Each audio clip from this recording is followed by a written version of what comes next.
ntabwo Uwiteka Imana agomba gutererana umuntu wese wizeye, umuntu wese wiringiye. Nubwo yagerwaho n'ibikomeye, Uwiteka Imana aramutabara. Irakwizera wowe, irakwizera, ntushidikanye. Iyo mu ijuru nije kubana nawe no gusubiza ibyifuzo byawe. Eliya buriya yabashije kubana n'uwo mupfakazi, ariko turebye muri ubu buzima tubayemo, ese wowe uramutse ugezweho n'umuntu utazi akumva yuko mwabana mu gihe gikomeye, mu gihe cy'inzara, wabigenza ute? Ibaze, ni umugabo, wowe ukaba uri umudamu, nta mugabo ufite, ubonye ukugezeho kandi ni umugabo, ese wabyifatamo ute? Kandi noneho rero bigeze nimugoroba yanze kugenda, ese wabasha kumwirukana? Tekereza.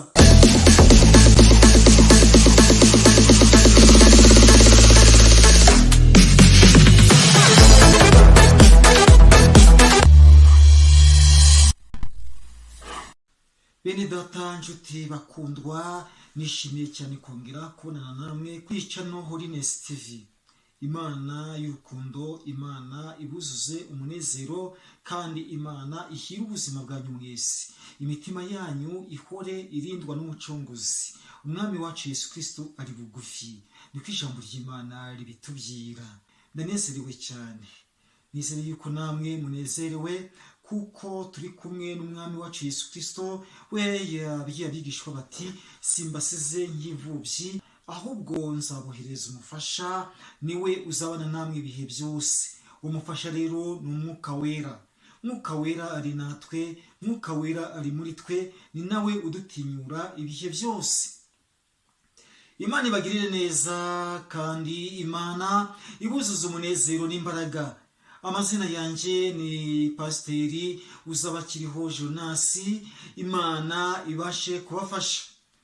Niba ari bwo bwa mbere ugeze kuri Channel Holiness TV, ndagusaba gukora subscribe kugira ngo ibiganiro bizajye bitegurwa, bizajye bikugereraho ku gihe. Nawe wakoze subscribe, Imana iguhereze umugisha, kandi Imana ikugirire neza. Tugiye kuyoborwa n'ijambo ry'Imana mu gitabo cy'Abami ba kabiri, igice cya 17, turahera ku murongo wa 8, turasoma mu izina rya Yesu.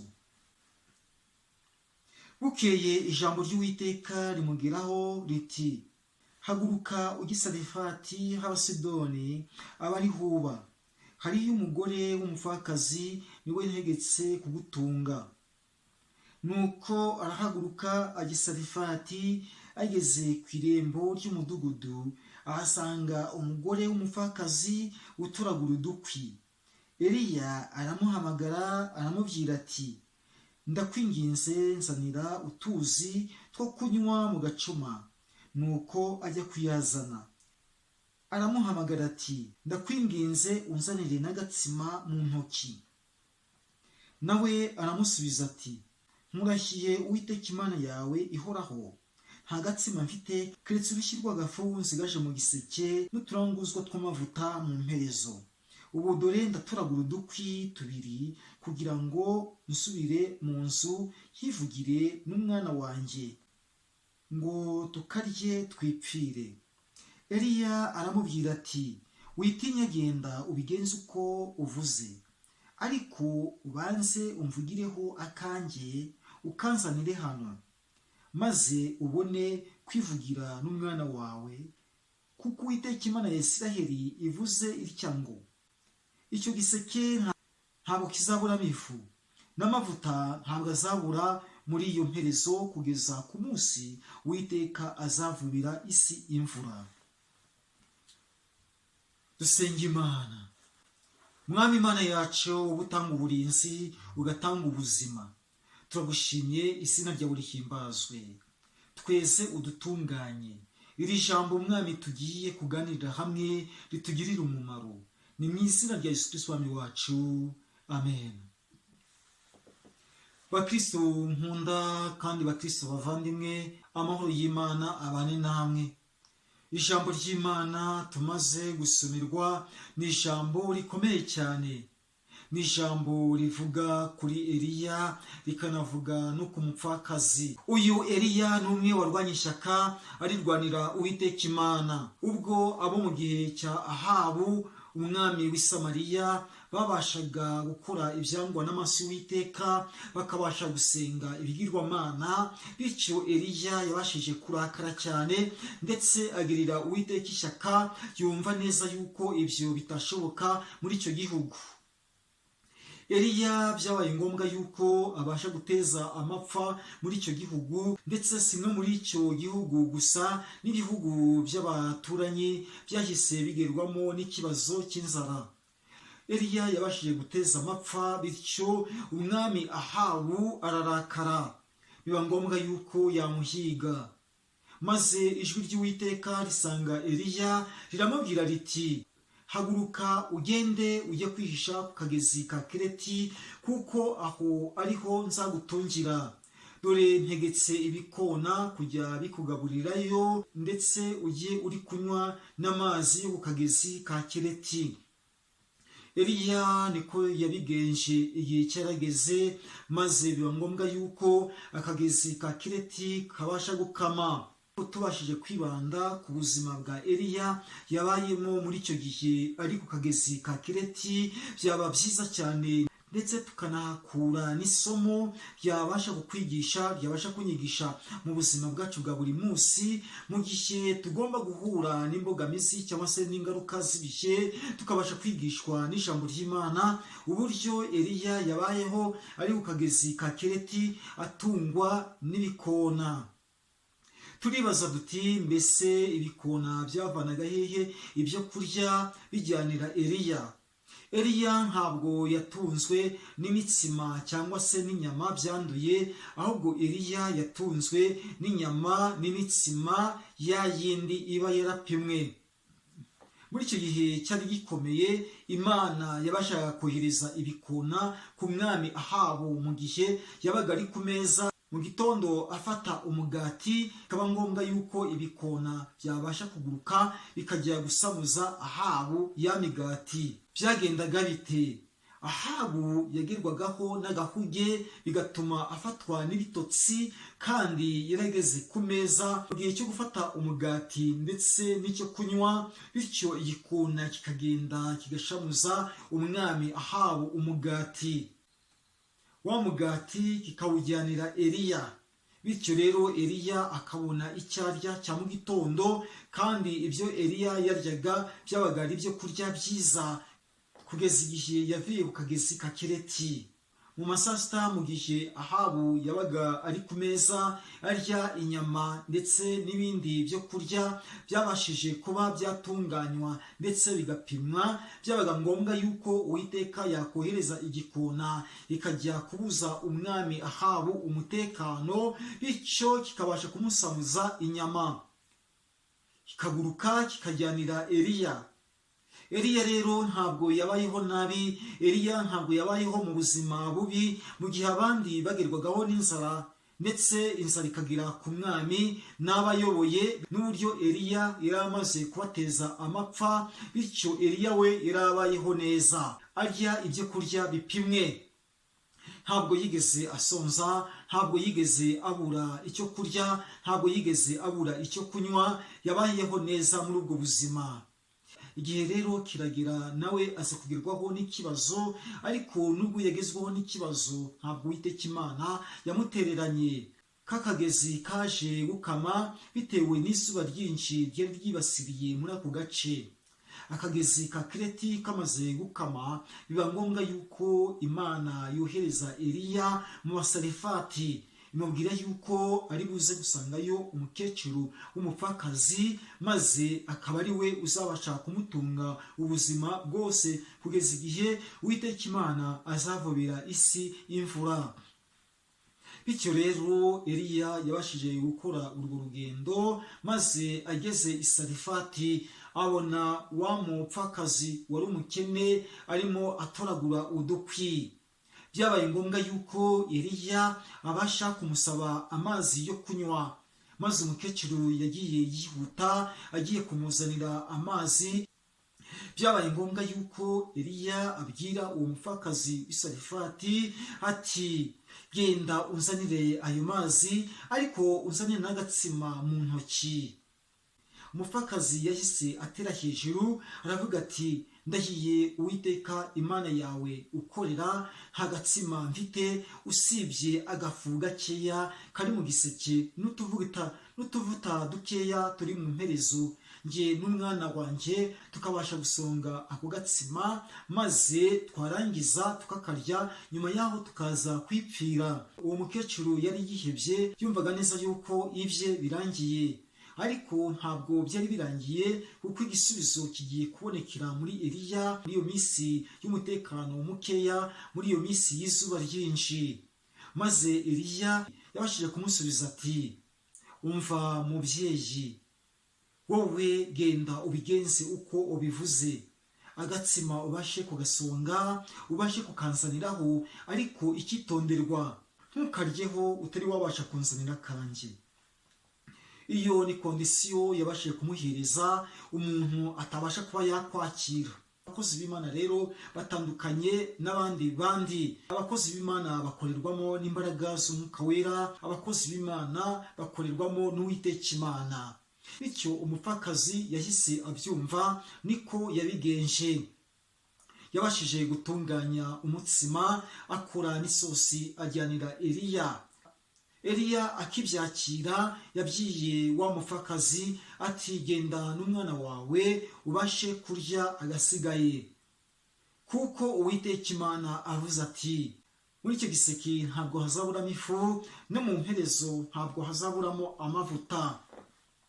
Nuko wa mupfakazi n'umwana we baragenda babasha kurya wa mutsima. Bityo Eliya yagejeje nimugoroba, umupfakazi nawe yararaho ategereje igisubizo kiva ku Uwiteka, akurikije ku byo Eliya yamubwiye umuntu w'Imana. Byabaye ngombwa yuko Eliya amubwira ati jya muri cya giseke ukuremo ifu ubashe gusonga turye, no mu mperezo urebemo amavuta ubashe gukora isosi turye. Maze wa mupfakazi yabashije kubigenza uko nk'uko, asanga mu giseke harimo ibyo kurya, no mu mperezo harimo amavuta. Icyo ni igisubizo kivuye ku Uwiteka, bitewe n'uko umupfakazi yabashije kwizera, akora nk'uko Eliya yamubwiye, bitewe n'uko yari yizeye. Aho niho benshi bagira bakagwa, ariko umupfakazi we ntabwo yabashije gushidikanya. Eliya umuntu w'Imana byabaye ngombwa yuko yaguma muri urwo rugo barya ibyo kurya Uwiteka Imana yabageneye muri iyo minsi, kugeza igihe Imana izavubira isi imvura. Ubwo buzima bwari ubuzima bwiza Eliya yari arimo, mu gihe abandi bari mu buzima bubi bugoranye. Ntabwo Uwiteka Imana agomba gutererana umuntu wese wizeye, umuntu wese wiringiye. Nubwo yagerwaho n'ibikomeye, Uwiteka Imana aramutabara. Gira kwizera wowe, gira kwizera, ntushidikanye. Yo mu ijuru nije kubana nawe no gusubiza ibyifuzo byawe. Eliya buriya yabashije kubana n'uwo mupfakazi, ariko turebye muri ubu buzima tubayemo, ese wowe uramutse ugezweho n'umuntu utazi, akumva yuko mwabana mu gihe gikomeye, mu gihe cy'inzara, wabigenza ute? Ibaze ni umugabo, wowe ukaba uri umudamu, nta mugabo ufite, ubonye ukugezeho kandi ni umugabo, ese wabyifatamo ute? Kandi noneho rero bigeze nimugoroba yanze kugenda, ese wabasha kumwirukana? Tekereza, none se mu baturanyi babifata ute? Haboneka amagambo, kandi amagambo yaboneka nawe ubwawe wabasha kwihereza. Wa mupfakazi yinjije umugabo mu nzu ye, ati uriya mugabo winjiye mwa ruriya rugo rwa uriya mupfakazi agiye kumucyura. Bityo hakaboneka amagambo akomeye cyane, bamwe bakivugira yabo, abandi bakivugira yabo. Bamwe bagaterura amagambo ati agiye kumuvana mu nzara, abandi bagaterura amagambo ati nta kundi abaye mugabo we, abandi bagaterura amagambo ati ni ibisanzwe, none se twari dusanzwe tumuzi, none se ko nta mugabo afite. haboneka amagambo akomeye cyane. Bikurure nawe ubwawe ubyishyikirize. Mbese ari ibyawe byagenda bite? Tekereza aho hantu, uhatekereze, utange igisubizo. Hari bamwe babasha gufata umugambi wo kuvuga ati, muntu w'Imana, fata urugendo wigendere, habonetse amagambo. Menye neza yuko witunganyirije imigambi. Ntugakangwe na biracitse mwa kino gihe cya none gupfa kwakira umuntu umeze icyo. Wowe uri umumama ukakira umugabo kandi wowe nta mugabo ufite. Haboneka amagambo rero. Hagati aho turebe neza. Ati, genda mutumye ku mupfakazi w'i Sarefati, niwe ntegetse kujya akugaburira. Ibyo byiyamugaburiye ntabwo byavuye mu miruho y'umupfakazi, ahubwo byavuye muri gakeya umupfakazi yarasigaranye. Bityo Uwiteka Imana abasha gukora igitangaza. Haboneka gutubuka kw'ibyo kurya, haboneka gutubuka kw'amavuta, maze umupfakazi na Eliya n'umwana wo muri urwo rugo bamara igihe kirekire, imyaka 3 n'amezi 6 barya ibyo kurya bidashira muri cya giseke n'amavuta ntabure mu mperezo. Uko ni ukwizera. Jya ukomeza ukwizera kwawe kugira ngo Satani atazabasha kugupfusha ubusa mu gihe abe yagusesereye. Ujya ukomeza ukwizera kwawe kandi wizere. Umutima w'ubuyobe ujye uwivanamo, ahubwo ujye ugira umutima wo kwakira ijambo ry'Imana rihame muri wowe. Wakire abakugezeho, maze bityo mubashe gusangira agakeya kufite. Imana izabiguherezamo umugisha. Ntukivovotere ukugezeho wese, ntukamagane ukugezeho wese. Banza utuze, ugenzure, wumve ikiri buze gukomoka kukugezeho. Ni imigisha iri buze kukugeraho, ni amahoro ari buze kukugeraho, ni igisubizo kije kukugeraho gihuje n'ibibazo ufite uyu munsi wa none. Ndakurarikira kugira ngo ukomerere mu gushaka k'Uwiteka. Ndakurarikira kugira ngo ubashe kubana n'Imana. Ndakurarikira kugira ngo ushuke impungenge. Uwiteka arakuzi. Ni igihe kirekire umaze ufite umubabaro, ni igihe kirekire umaze warabuze igisubizo, ariko isaha irageze. Uwiteka akuzaniye igisubizo. Izere. Icyabuze ni ukutizera. Uya mugore w'i Sarefati yari umukecuru, yari afite ukwizera. Imana yari imufiteho umugambi, maze Imana imuyoborera Eliya. Nawe ubwawe hari ibyo Uwiteka Imana aje kukuyoborera.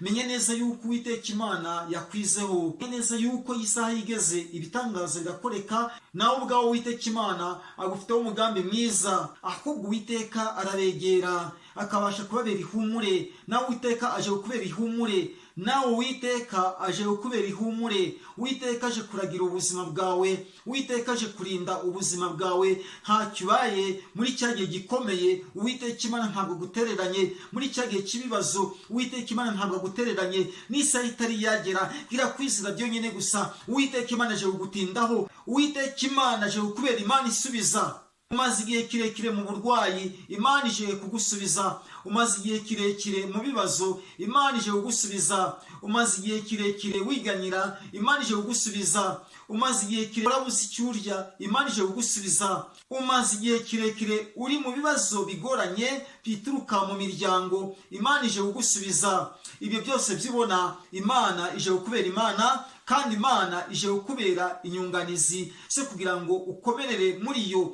Komera byonyine gusa, uhagarare ushikame. Ntacyo ubaye. Iyo mu ijuru nije kwivanga mu byawe, iyo mu ijuru nije kubana nawe, iyo mu ijuru nije guhindura amateka, iyo mu ijuru nije kugusubiza ku gihe. Isaha yigeze, ibitangaza birakoreka. Nawe tabaza Uwiteka aragutabara. Nawe wegera Uwiteka aragutabara. Humura, ntabwo Uwiteka Imana yakwifuza yuko wazimangatana.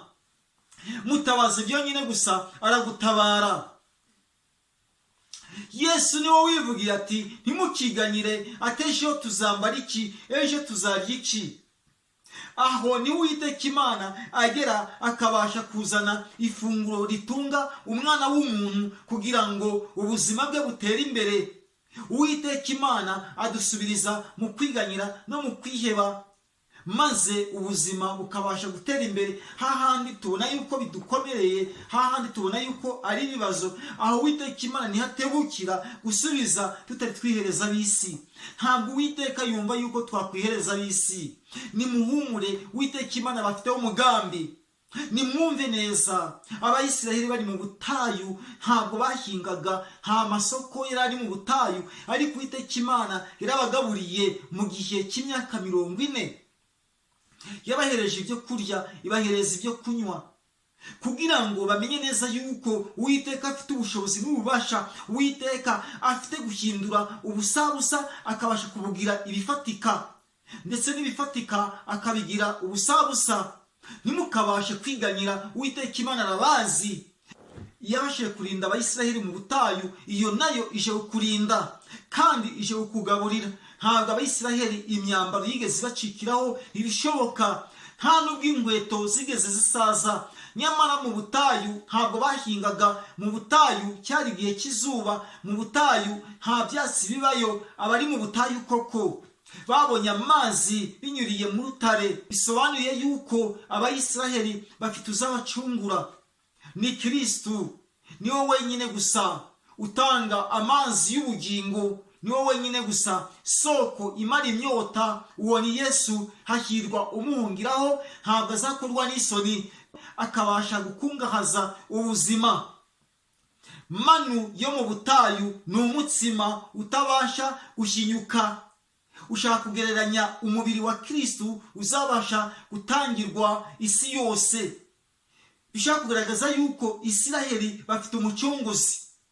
Nawe ubwawe rero ntukiganyire, umucunguzi wawe arahari. Niwe uduhaza, niwe utumara imyota, niwe utwambika. Ntacyo ubaye. Komera kandi ushikamire mu buntu bw'Imana. Kutumvira bigomba gutuma umuntu abura imigisha. Kutumvira bigomba gutuma umuntu abura amahoro.